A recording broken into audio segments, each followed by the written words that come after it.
예수님 때문에 언제나 행복하십시오. 아멘. 우리 지난주 수요일까지 아마 오신 분들은 다 아시지만 하나님께서 우리에게 자신을 보여주는 방식을 배웠어요. 그것을 뭐라고 했죠? 어떻게 하는, 어떤 방식을 통해 하나님이 자신을 사람들에게 세상에 보여주신다고 하셨죠? 계시라고 하는 방법을 통해서 드러내 보여주신다고 말씀을 드렸습니다. 그래서 어떻게 계시하시는지 잠깐 알아보았고요. 그래서 하나님은 계시를 통해서 자신의 본성, 마음, 뜻, 우리를 향한 계획 등을 다양한 방식으로 드러내 보이신다라는 것입니다. 오늘 말씀을 통해서는 그 계시가 크게 두 가지로 우리에게 다가오는데 그 방법을 통해서 우리에게 하나님이 보여주신다는 거예요. 첫 번째가 일반 계시라고 하는 것이고 두 번째가 특별 계시라고 하는 겁니다. 아마 이 단어는 많이 들어봐서 아실 텐데요. 먼저 일반 계시부터 한번 볼까요? 일반 계시란 뭘까요?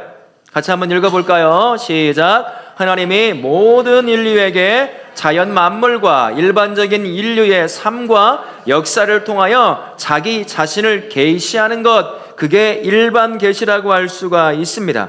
하나님이 자신을 드러내는 데는 여러 방법을 다 사용하신다라는 겁니다. 그 방법에 크게 네 가지를 이야기해 줍니다. 그것을 방편이라고 얘기해요. 하나님이 자신을 드러내는 방편이, 수단이, 방법이 네 가지가 있다라는 거죠. 첫 번째 방편은 뭐냐면 자연 만물이라고 하는 겁니다. 자연 만물입니다. 같이 한번 자연 만물 읽어볼까요? 자연 만물 속에서 하나님의 존재와 영광과 능력과 신성과 지혜를 발견하는 겁니다. 하나님이 만드신 모든 눈에 보이고 보이지 않는 모든 것들을 가지고 하나님은 자신을 드러낸다는 거예요. 내가 존재한다. 그리고 그것을 통해서 영광을 받는다. 능력과 신성과 지혜로움이 얼마나 대단하신지를 보여주신다라는 거죠. 무엇을 통해서요? 자연 만물, 우주에 있는 것, 지구 안에 있는 것, 보이는 것도 보이지 않는 것도 그렇게 보여주신다라는 거죠. 두 번째 방편이 뭐라고 되어 있습니까? 역사. 같이 읽습니다. 민족과 세계의 열강의 흥망성쇠 속에서 일어난 모든 일들 속에서 하나님의 역사를 발견하게 된다는 겁니다.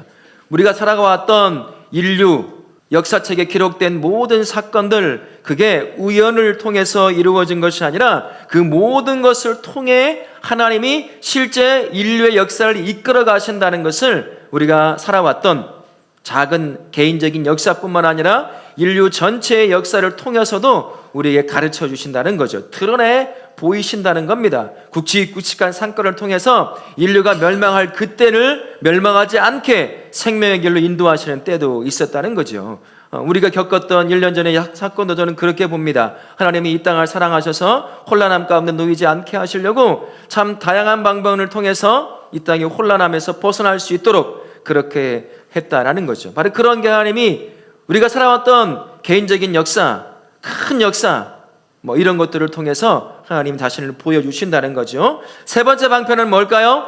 세 번째 방편은 섭리라고 하는 것입니다. 섭리를 같이 한번 읽어보겠습니다. 시작. 창조주이신 하나님께서 보이는 것과 보이지 않는 모든 것을 통치하심에서 발견하게 된다는 겁니다. 한 사람의 개인의 역사뿐만 아니라 인류 전체의 역사, 그리고 지구와 우주의 모든 역사를 통해서 하나님이 그것을 다 통치하신다는 거예요. 모든 것은 우연에 의해서 이루어지는 게 없다라는 것입니다. 모든 것이 하나님의 통치와 인도하심 가운데 있다라는 것이 섭리라고 하는 거예요. 그 방법을 통해서 하나님이 드러내 보이신다, 자신을 보이게 만드신다라는 거죠. 이 세계, 이것이 세 번째 하나님이 자신을 계시하시는 방편입니다. 네 번째 방편은 뭐가 있을까요? 네 번째 방편 읽습니다. 도덕적 경험입니다. 도덕적 분별력과 양심의 작용들을 통해서 하나님의 존재와 성품을 발견합니다. 우리가 비록 죄를 지었지만 우리는 원래 하나님의 형상으로 그분의 성품을 통해서 만들어졌어요. 그래서 죄로 인해 전적으로 부패하고 타락해서 그것이 잘 드러나지 않을 것 같아 보이지만 예수를 믿건 예수를 믿지 않건 간에 이 땅에 그나마 함께 어우러져 살아가는 이유가 뭐가 있을까요? 보편적으로 공유하는 도덕적인 법칙이 있어요. 어느 나라 가도 똑같이 지켜져야 될 암묵적인 도덕적인 윤리적 규칙들이 다 있다라는 겁니다. 그게 바로 우리 안에 하나님의 형상으로 만들어진 것들이 비록 죄로 인해서 파괴되고 전적으로 부패되었지만 그럼에도 불구하고 그것이 조금이나마 드러나게 하셔서 전 세계가 그냥 서로 알아서 죽이고 멸망하도록 그렇게 만들지 않으신다는 거죠. 개인적으로는 하나님의 살아계심을 무엇을 통해 알 수 있느냐? 양심이에요. 양심의 가책. 심지어 사이코패스라고 하는 사람들도 양심의 가책은 못 느끼는 것 같아 보이지만 자신의 가족들과 자신의 자녀를 향해서는 어떨까요? 희한하게 그들을 향해서는 타인을 향해서 보이지 않던 행동을 보이는 경우가 참 많아요. 비록 그 안에 병든 자아를 가지고 있다고 하더라도 완벽하게 사라지지 않은 하나님의 형상이 남아있기 때문에 그것이 드러나기 시작한다는 겁니다. 양심이라고 하는 것을 보면서 하나님의 살아계심을 볼 수 있다는 거죠. 그것을 통해 하나님이 자신이 있다는 것을 보여주게 된다, 그 이야기를 하고 있는 거죠. 그러나 한 가지 문제가 있습니다. 일반 계시는 분명한 가치를 갖고 있긴 하지만 한계가 있다는 게 문제가 있습니다. 일반 계시가 가지고 있는 가치는 뭘까요? 첫 번째 한번 보실까요? 같이 읽습니다. 모든 인간은 일반 계시를 통해서 하나님을 알 수 있습니다. 하나님을 알게 만들어 놓으셨어요. 보여주셨습니다. 우주 만물, 모든 질서, 보이지 않는 수학적인 질서, 모든 것들을 통해서 하나님이 계시다는 것, 적어도 이건 우연에 의해서 만들어진 것이 아니라 지적인 초능력을 가진 그 누군가에 의해서 만들어진 것이다 라고 하는 그 정도는 알 수 있을 정도로 일반 계시를 통해서 하나님이 자신을 드러내 보이셨다는 거예요. 그래서 가치가 있는 겁니다. 그래서 그것을 우리가 보고 배우고 공부하고 연구할 필요가 있어요. 가치 있는 것이 하나님을 알아가는 성경 말씀이다. 네, 맞죠. 그러면 일반 계시를 통해서 주시는 모든 것들은 세속적이고 가치가 없는 거냐? 그렇지 않다는 겁니다. 그래서 우리 안에 다음 세대도요, 다 목사가 되고 선교사가 되는 것이 아니라 하나님이 세우신 이 자연 만물을 연구하고 그 가운데 하나님의 살아계심을 보여줄 수 있는 그 분야의 전문가들이 세워질 수 있어야 한다는 거예요. 그래서 그곳에서 야, 이건 하나님이 아니면 만들 수가 없는 거지 라고 고백하도록 만들어줘야 한다는 겁니다. 그게 일반 계시가 가지고 있는 가치예요. 무시 못하는 가치라고 할 수가 있는 거죠. 그러나 일반 계시만을 가지고서는 두 번째 문제가 발생합니다. 같이 한번 읽어보겠습니다. 그러나 죄의 영향으로 인간은 하나님께 올바른 반응을 보이지 못해요. 이게 무슨 말일까요? 자연 만물을 통해서 야, 특이하다, 독특하다, 대단하구나 라고 하는 그런 것을 보고 반응을 일으키잖아요. 그죠? 무슨 반응을 일으켜요? 근데 반응이 어떻게 되냐면 하나님을 발견하는 것이 아니라 산신령을 발견하는 거예요. 바다에서 포세이돈을 발견하는 거죠. 반응이 다른 겁니다. 하나님께서 보여주신 놀라운 자연적인 역사를 통해서 야, 진짜 하나님이 계시는구나 라는 거, 그렇게 하나님을 경배하고 찬양하는 식으로 반응이 일어나야 되는데 어떻게 일어납니까? 그전에는 어떤 일이 있었습니까? 거대한 나무만 봐도 자기가 살던 마을에서 떠나는 입구 쪽에 거대한 나무 하나만 있어도 거기에 뭐가 있다고 우리가 반응을 했습니까? 신이 있다고. 나가면서 돌 하나 던지고 들어오면서 돌 하나 던지고 손 들고 빌고, 그렇게 우리가 일반 계시를 보면서 반응을 그렇게 해왔다는 거예요. 하나님을 제대로 발견하지 못할 때가 거의 대부분이었다는 거죠. 일반 계시를 통해서 살아계신 하나님, 성경이 가르쳐주는 그 하나님을 발견할 가능성이 굉장히 희박합니다. 없다고도 볼 수가 있어요. 성경이 제시하는 하나님, 우리는 죄로 인해 타락했습니다. 우리가 가지고 있는 모든 능력이 하나님을 직접 발견하기에는 참 부족하다는 겁니다. 그럼에도 불구하고 일반 계시를 통해서 자연 만물을 통해 우리의 양심이나 이런 모든 것들을 통해서는 여전히 하나님을 알 수 있게 만들어 놓았어요. 그래서 로마서에도 보면 변명하지 못하게 한다고 그랬거든요. 이게 그 말입니다. 야, 네가 봐라. 이 모든 질서와 모든 걸 바라보면서 신이 없다고 말할 수 있느냐? 그럴 수 없다는 거예요. 그럴 수 없다는 것을 로마서가 얘기하는 거죠. 그럼에도 죄로 인해 우리가 하나님을 알 수 있는 그 인식의 능력에 한계가 있기 때문에 그렇지 못하다는 거죠. 그래서 세 번째 한번 보시겠습니다. 세 번째 같이 읽습니다. 일반 계시는 하나님을 모른다고 할 수 없을 만큼 충분히 하나님을 계시하되 인간이 그것만으로 구원을 받을 만큼 충분하지는 않다는 한계를 갖는다는 겁니다. 성경을 통해서 천지를 창조하신 하나님, 그 하나님이 죄 가운데 빠져있는 우리를 구원하기 원하신다는 사실, 그 진리를 발견해야 될 텐데 일반 계시를 가지고는 못 발견한다는 거죠. 발견하면 어떻게 될까요?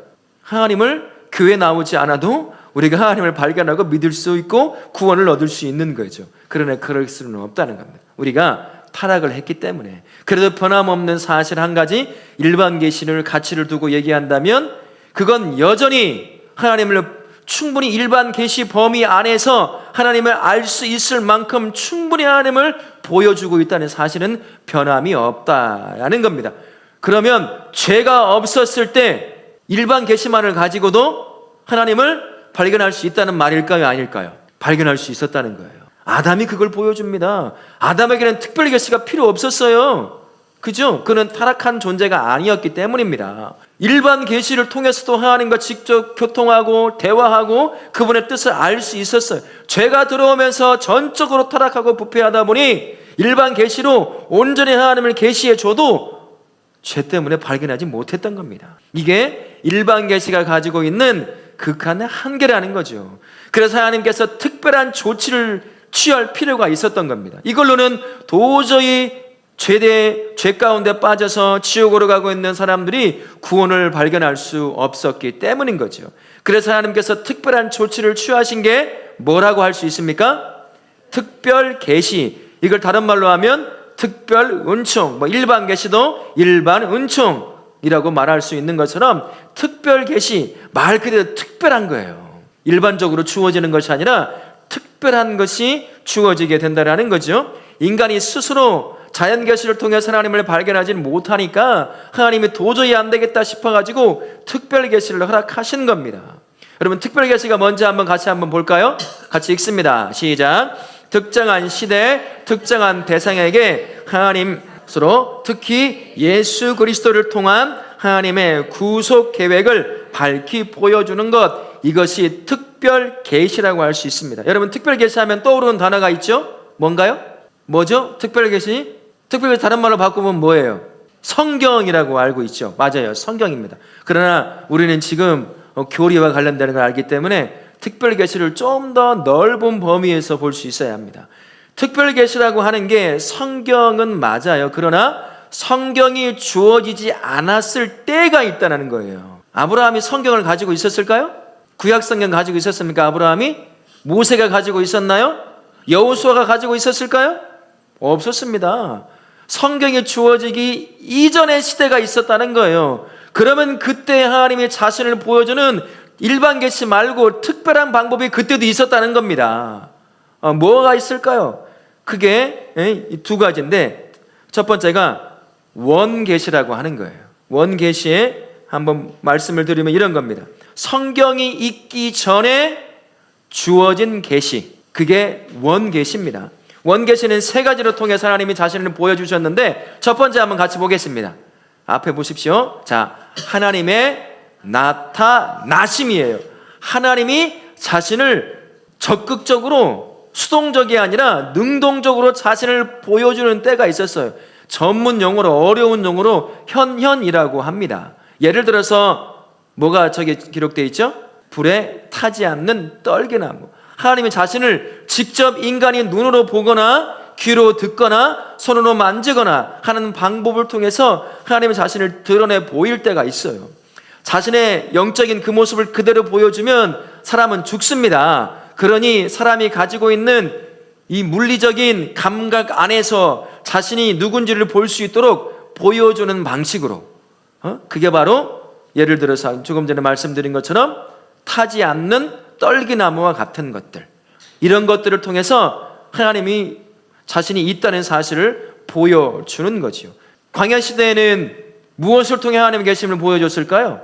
출애굽 가견의 광야 시대예요. 어떤 방식으로요? 낮에는 구름 기둥으로, 밤에는 불 기둥으로.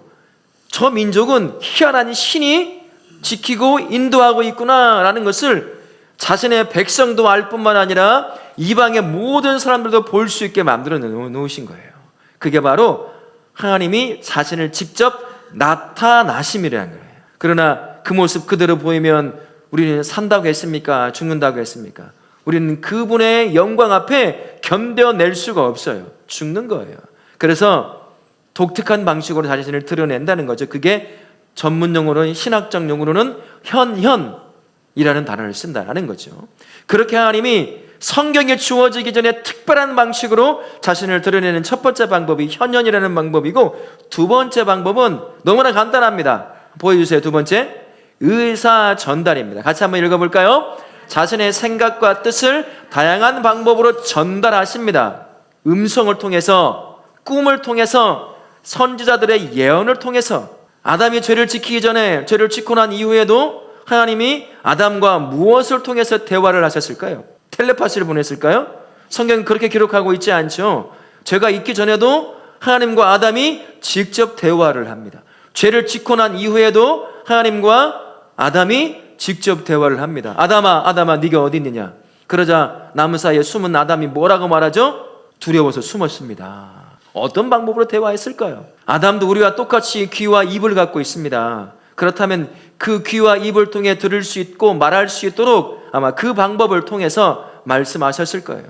그러나 죄가 들어오면서부터 조근조근 죄가 들어오기 전에는 사랑스러운 목소리로 나를 향해 말씀하셨던 그 하나님의 음성이 죄가 들어오니까 그 다음에는 어떤 소리로 들렸을 것 같으십니까? 무서운 소리로 들리기 시작하는 거예요. 그전에는 날 향한 사랑이 듬뿍 담긴 음성으로 들려오던 하나님의 음성이 죄가 아담을 무너뜨려 버리니까 그 다음부터는 천둥 같은 소리, 나를 죽일 것 같은 소리로 하나님의 소리가 들려오기 시작하는 거죠. 그분의 보이지 않지만 우리도 보이지 않는 것 뭐죠? 뭐 등골이 싸하다, 뭐 보이지 않고 실체가 없지만 우리가 느끼는 게 있잖아. 육감적으로 마치 그런 것이 되는 겁니다. 그래서 그런 방식으로 하나님이 사람에게 음성을 통해서, 그리고 그 이후에도 수시로 모세를 불러낼 때도 그랬고, 또 모세가 광야 생활을 하고 있을 때 그가 또 만날 때도 똑같이 했고요. 또 그런 식으로 어떤 대화, 의사소통의 방법으로 했다는 거죠.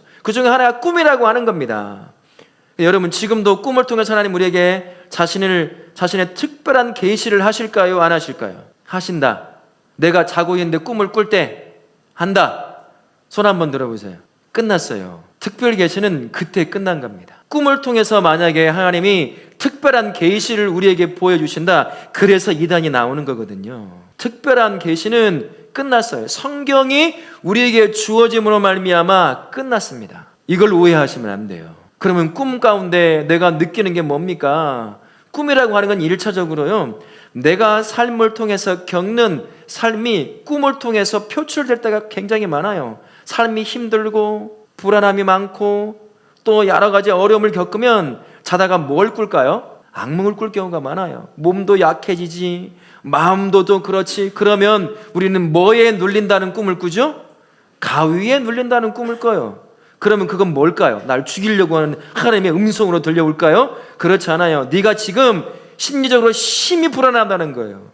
하나님을 믿는 사람이 하나님을 찾지도 않고 그 삶의 문제를 고스란히 그대로 품고 혼자 끙끙거리고 있는 것을 보게 하신다는 겁니다. 그건 특별 계시가 아니에요. 특별 계시는 끝났어요. 성경에 주어짐으로 말미암아. 농담삼아 제가 그랬죠. 그럼 내가 꾸는 꿈은 뭡니까? 개꿈이에요. 그거 가지고 하나님의 뜻을 알려고 하지 마십시오. 이단들이 그런 방식으로 세워지는 거예요. 꿈은 나의 심리적 상태, 영적 상태를 한번 돌아볼 수 있도록 하나님이 그 꿈이라고 하는 방편을 통해서 깨닫게 만드실 수는 있습니다. 그러나 하나님이 그것을 통해 자신을 드러내 보이진 않아요. 그런다고 생각해 보십시오. 난리가 날걸요? 어젯밤 꿈꾼 분 계셔요, 여기요? 우리 하나님이 이런 분이다. 성경에서 나오지도 않는 이야기를 막 얘기하는 거, 하나님이 나에게 이런 것을 보여주셔서 계시해 주셔서 이 사람이 얘기하는 거, 집사님이 얘기하는 거, 장로님이 얘기하는 거, 목사님이 얘기하는 거, 그 소리가 이 교회 안에 모여보세요. 어떻게 될까요? 혼란스러운 거예요. 그렇게 주어지지 않습니다. 꿈의 방법을 통해서 하나님이 계시하지 않는다는 거, 그거는 성경에 주어짐으로 말미암아 완성이 됐는데, 우리 하나님은 모든 것을 통해서 우리를 깨닫게 하실 수 있잖아요. 지나가다가 누굴 만났는데도 불구하고 그 사람이 다른 사람에게 하는 소리를 통해서 내 귀에 들려오게 해서 내가 잘못된 길로 가고 있는 그것을 깨닫게 만드실 수 있어요. 이게 특별 계신가요? 아니에요. 이거는 그렇잖아요. 꿈도 마찬가지라는 겁니다. 모든 방법을 통해서 우리로 하여금 하나님이 원하시는 길에 대한 것들을 깨닫게 만드실 수는 있지만 그 옛날 성경에 주어지기 전에 특별하게 언어적인 것이 문자적인 것이 없을 때 하셨던 그러한 특별 계시의 방법을 통해 하나님을 지금 드러내 보이지 않는다는 겁니다. 성경이 그러면 주어질 필요가 없는 거예요. 뭐하러 줍니까? 매일 꿈꿔가지고 그때그때만 하나님 보고 살면 더 적극적이고 좋을 텐데 꿈이라고 하는 방법은 이미 끝났다는 거예요. 완성이 되었다. 성경이 주어짐으로 말미암아. 그래서 이렇게 의사 전달의 방법을 통해서 하나님이 성경이 주어지기 전에 우리에게 자신을 그렇게 드러내 보이셨다는 거고, 세 번째 원계시의 방법은 뭘까요? 우리가 너무나 잘 알고 있는 거죠. 기적이라고 하는 방법입니다. 같이 한번 읽어볼까요? 하나님이 초자연적인 신적 능력을 통해 자신을 나타내는 거예요. 예를 들어서 홍해의 마른 땅을 통해 걸어가게 만드십니다. 놀라운 거죠. 애굽의 수많은 신들이 그걸 못해요. 그런데 우리 하나님이 그것을 만드신 겁니다. 그리고 다시 애굽의 군대가 그 안에 들어오자 물을 덮으심으로 말미암아 다 수상시켜버리는 역사들을 일으킨 거죠. 예수께서 물 위를 걸으셨습니다. 그래서 자신이 누군지 보여주신 거예요. 약간의 병 고침은 귀신 들린 자들도 병 고칩니다. 그런데 물 위를 걷는 사람은 누굴겠어요? 하나님이라는 거죠. 그걸 기적을 통해서 보여주는 거예요. 그렇게 하나님께서 성경에 주어지기 전에 우리에게 자신이 어떠한 분인지를 보여주셨습니다. 그런데 기적이나 꿈이나 이런 방식은 한계가 있습니다. 그거는 직접 보고 듣고 경험한 사람들에게는 믿음의 지식으로 다가올 수가 있어요. 그죠? 내가 봤으니까. 내가 봤다는데 누가 안 봤다고 거짓말을 해요. 내가 봤다고 얘기하는 너 안 봤잖아. 그런다고 내가 안 본 게 된 겁니까? 내가 귀로 들었는데 너 안 들었어 얘기한다고 내 귀로 들었던 것이 안 들은 것이 되는 건가요? 그렇지 않잖아요. 1차적으로 듣고 보고 경험했던 사람들에게는 엄청난 신앙적인 능력으로 우리에게 다가와 진짜 하나님이 계시는구나, 살아계시는구나 라고 이야기할 수 있겠지만 그의 후손, 나의 자식들, 그걸 직접 보지도 못하고 듣지도 못하고 경험도 못한 자식은 어떨까요? 할아버지가 막 얘기해요. 하나님을 경험한 얘기. 손자들에게는 그게 어떤 얘기로 들려올까요? 전설 얘기가 되는 거예요. 가나안 땅에 들어갔던 광야 2세대가 가나안에 정착하며 1세대 여호수아와 갈렙이 살아있을 동안에는 하나님을 떠나지 않았어요. 왜 그랬을까요? 하나님을 직접 경험한 여호수아와 갈렙이 있었기 때문에 그들의 입을 통해서 하나님이 어떻게 우리를 이 땅에 이끌어오고 가나안 땅을 정복하고 정착하게 만드셨는지 그들의 입을 통해 보여졌거든요. 그리고 함께 했던 사람들도 직접 간접적으로 본 사람도 있다는 거죠. 근데 한 세대가 딱 끝나자마자 어떤 일이 발생합니까? 하나님을 잊어버렸어요. 이게 그거예요. 경험이라고 하는 것은 나에게 직접 경험한 사람에게는 신앙적인 엄청난 자산이 됩니다. 절대 하나님 못 벗어나죠. 그 하나님을 경험했는데 어떻게 떠나겠습니까? 그러나 그것을 경험하지 않은 다음 세대 그 누군가에게는 옛날 이야기, 그런 이야기로밖에 다가오지 않는다는 거예요. 이게 바로 계시가 가지고 있는 인간으로서 받는 한계라고 할 수가 있는 거죠. 그래서 하나님께서 특별 계시 두 번째를 주시는 거예요. 그걸 뭐라고 하냐면 기록된 계시라고 말합니다. 그거 한번 같이 읽어볼까요? 기록된 계시 이런 겁니다. 성경으로 계시를 받은 사람들이 성령의 감동을 받아 계시의 내용과 경험을 글로, 인간이 알아볼 수 있는 글로 써놓은 게 기록된 계시, 쉬운 말로 우리를 말로 바꾸면 성경이라고 하는 겁니다. 원계시가 가지고 있는, 원계시를 경험해야 될 우리로 가지고 있는 한계 때문인 거예요. 그것을 우리에게 주신 거죠. 왜 기록된 계시인 성경이 필요하냐? 글로 객관화를 시켜놓는 겁니다. 하나님이 어떠한 분이시다. 각자가 소리를 듣고 꿈을 꾸면 우리 하나님 장님이 코끼리 손을 닿는 것과 똑같은 거예요. 내가 만난 하나님이 이런 분인데 야 무슨 소리야, 헛소리 하지마. 내가 만난 꿈속에서 나에게 보이신 하나님은 이런 분이야. 여기서 막 치고받고 막 싸우고 난리가 날 거예요. 저거 이단이라고 하면서 객관화가 안 되는 겁니다. 글로 딱 적어 놓는 거죠. 그래서 객관화를 시키는 것이고, 그리고 계시의 내용의 진실성과 명료성을 확보할 수가 있습니다. 누가 이렇게 말했는데 누구는 또 저렇게 말했어요. 그걸 듣고 있어야 될, 하나님을 믿는다고 하는 다음 세대는 어떨까요? 도대체 하나님은 어떤 분이라는 얘기야? 하나님은 눈이 두 개라는 얘기야? 하나라는 얘기야? 하나님이 세 분이라고 말하는데 세 명이란 얘기야? 한 명이란 얘기야? 혼란이 가져온다는 거예요. 명료하지가 않다는 겁니다.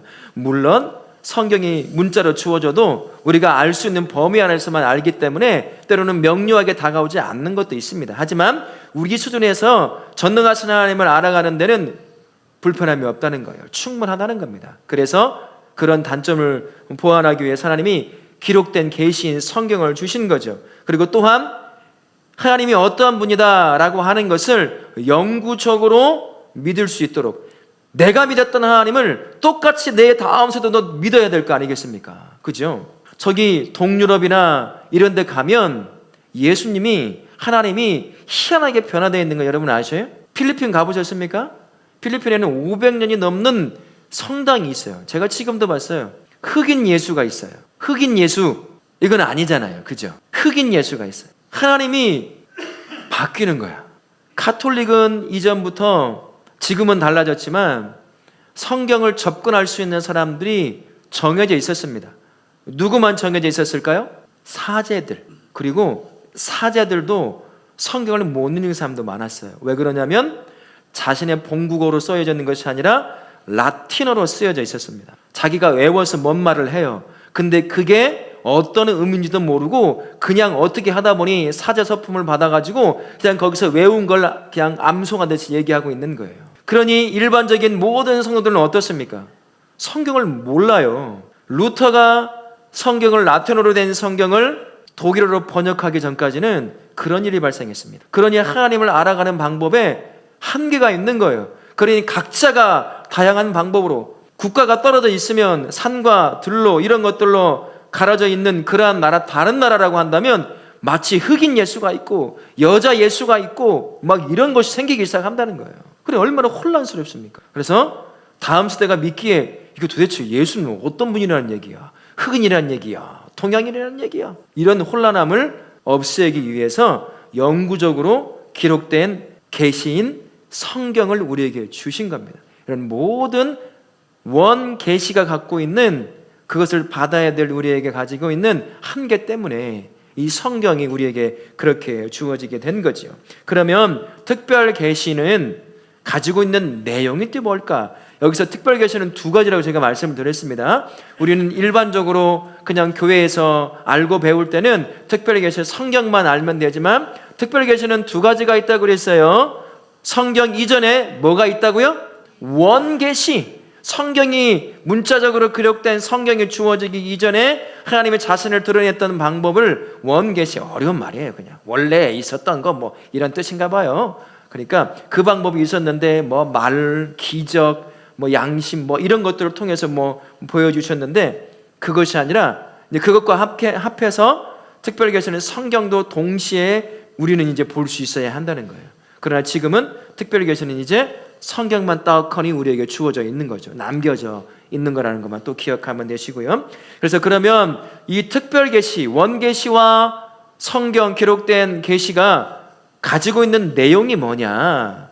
어떤 내용을 가지고 있느냐? 첫 번째, 구속이라고 하는 계시입니다. 구속이 뭐죠? 구원과 관련됩니다. 성경과 원계시에는 모두가 다 구원과 관련된 내용이 담겨져 있습니다. 성경이 쓰여지지 않았던 때, 원계시가 일어났던 그때에도 구원에 관한 이야기가 전해지고 있었을까요? 없었을까요? 있었죠. 아브라함 때도, 그죠? 모세 때에도 다 있었단 말입니다.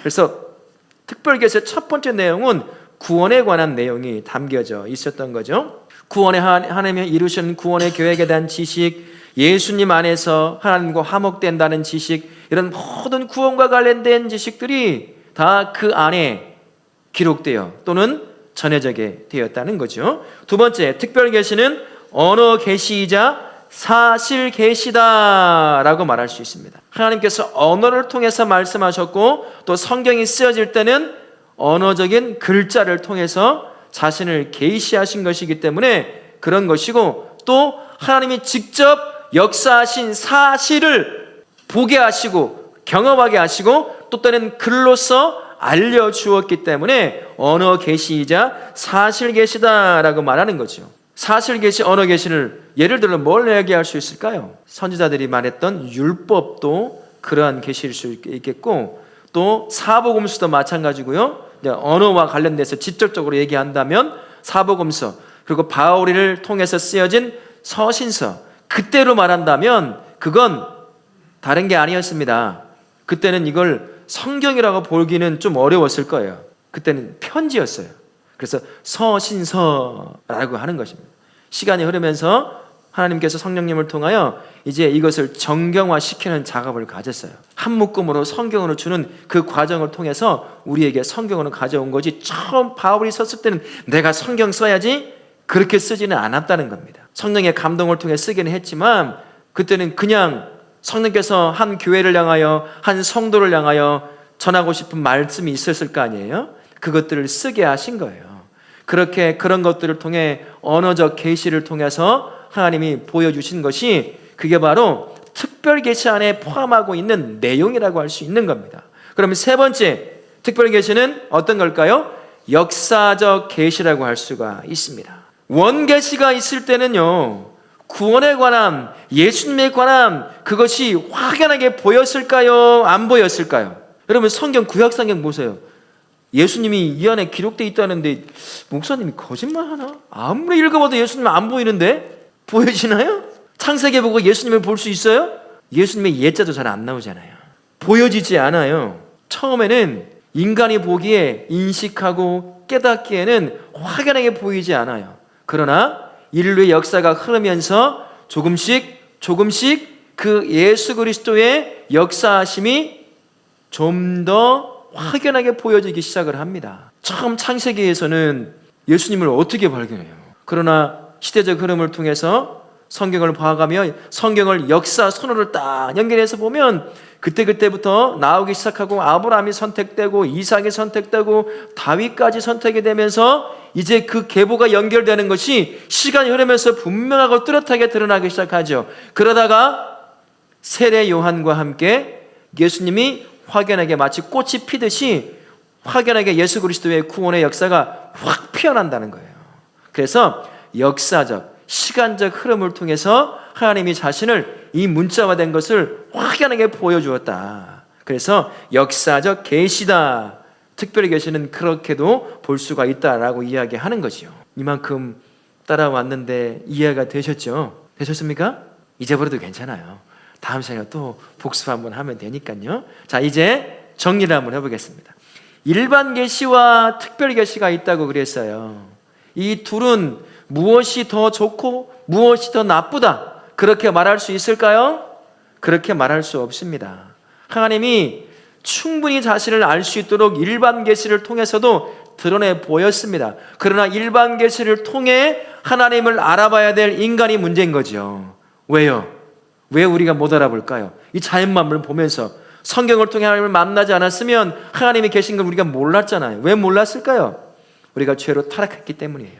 인식의 능력, 일반 계시를 통해 드러나 보이는 하나님을 발견할 능력이 없기 때문이에요. 그런데도 불구하고 여전히 조금 더 변함없이 일반 계시는 여전히 하나님을 일반 계시 범위 안에서 그가 보여줘야 될 하나님을 정확하게 다 보여주고 있다는 거죠. 그래서 가치가 있는 거예요. 한계가 있기도 하지만 말이죠. 그래서 일반 계시와 특별 계시는 어떤 관계에 놓여 있는지 첫 번째 한번 같이 보시겠습니다. 시작. 특별 계시를 통해 하나님의 일반 계시의 진리들을 올바르게 이해할 수 있게 한다는 거예요. 일반 계시를 통해서 우리가 반응을 하기는 하는데 어떤 식으로 반응한다고 그랬어요? 예를 들어서 우상을 만들어, 귀신을 만들고, 산만 보면 산신령이 있다고 그러지, 바다만 보면 포세이돈이 있다고 그러지, 하늘만 보면 뭔 신이 있을까요? 하늘에는 일본은 뭐 몇만 가지 신이 있다고 그러잖아요.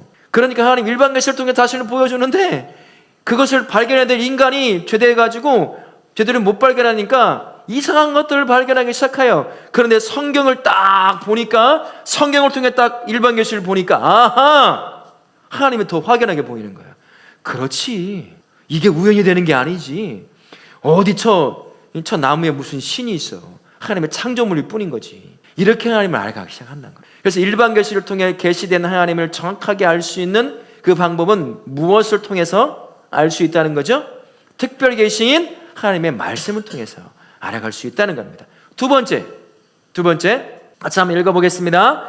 일반 계시는 특별 계시를 제대로 이해하도록 장려한다는 겁니다. 이 일반 계시를 보면서 그러면 이 하나님이 어떠한 분이길래 이런 것을 만드셨을까? 왜 하나님이 이 죄대가 모든 사람이 죽는 진리라고 여겨질 수 있는 이 죽음을 우리 하나님이 어떻게 이것을 바꿔 놓으셨을까? 우리를 어떻게 이끌어 가시는가? 무엇을 통해 안다는 거죠? 특별 계시를 통해서 안다는 거예요. 그래서 일반 계시와 특별 계시는 이런 관계를 가지고 있다라는 것을 알아야 한다는 거죠. 두 가지가 다 귀중하다는 겁니다. 소중한 거예요. 어느 것은 덜 소중하고 어떤 것은 더 소중하고 그렇지 않다라는 것을 기억하실 수 있기를 바랍니다. 종합해 보면 이렇습니다. 일반 계시는 특별 계시를 통해서 해석될 때 그 속에 하나님이 자신을 드러낸 모든 것들을 감추어진 하나님과 그리고 하나님의 구원의 역사를 볼 수 있게 한다는 거예요. 그래서 이 성경이 그만큼 중요합니다. 어떤 사람들은 예수를 믿어도 이 성경을 가까이 하지 않아요. 자기의 눈에 지적인 능력에 그 한계 안에서 하나님을 만나려고 합니다. 그러니 자기가 이성적으로 이해가 되지 않는 부분은 받아들일 수가 없는 거죠. 그래서 신화의 하나님을 만들어내는 겁니다. 인간이면서 완벽한 인간이면서 완벽한 하나님이신 예수 그리스도를 받아들이지 못하는 거예요. 성경을 통해 계시된 그 하나님을 만나지 못하니까 그러는 거죠. 그래서 도덕적으로 탁월한 선생으로서의 예수님 그 정도로만 알고 살아가게 되는 거죠. 성경은 우리에게 굉장히 중요한 겁니다. 생명과도 같은 거예요. 우리 신앙의 근원과도 같은 것입니다. 그래서 성경을 가까이 함으로 내가 세워진 일반 계시로 둘러싸여 있는 이 삶을 성경을 통해서 해석하고 바라볼 때 그 안에 계시는 하나님을 보게 되는 겁니다. 왜 내가 세워진 자리에서 이렇게 살아가야 하는지, 우리 하나님은 교회에 갇혀있는 분이 아니라 모든 것을 통해 자신을 드러내 보이시는 분이잖아요. 내가 세워져 있는 자리에서 때로는 몸이 아파 병원에 누워있는 그 자리에도 여전히 계시는 하나님, 교회만 와야 하나님을 만나는 것이 아니라 그곳에서 계시는 하나님을 성경을 통해 깨닫게 되는 거예요. 성경을 가장 가까이 하는 우리 성도님들 되실 수 있기를 바랍니다. 성경을 가까이 함으로 그것을 눈을 삼고 안경을 삼아 망안경과 또는 쌍안경을 삼고 그것을 통해서 내가 살아가는 삶의 현상을 다 보는 거예요. 그러면 이전에 보지 못했던 하나님의 역사함을 내 삶을 향해 끊임없이 다양한 것들을 통해 역사하시는 그 하나님을 풍성하게 경험할 수 있게 되는 거지요. 다름없게 모든 성도님들은 그렇게 일반 계시와 특별 계시를 통해서 자신을 드러내시는 하나님을 그 누구보다도 더 깊이 경험하시는 복된 성도님들 되실 수 있기를 예수님의 이름으로 축원합니다. 아멘.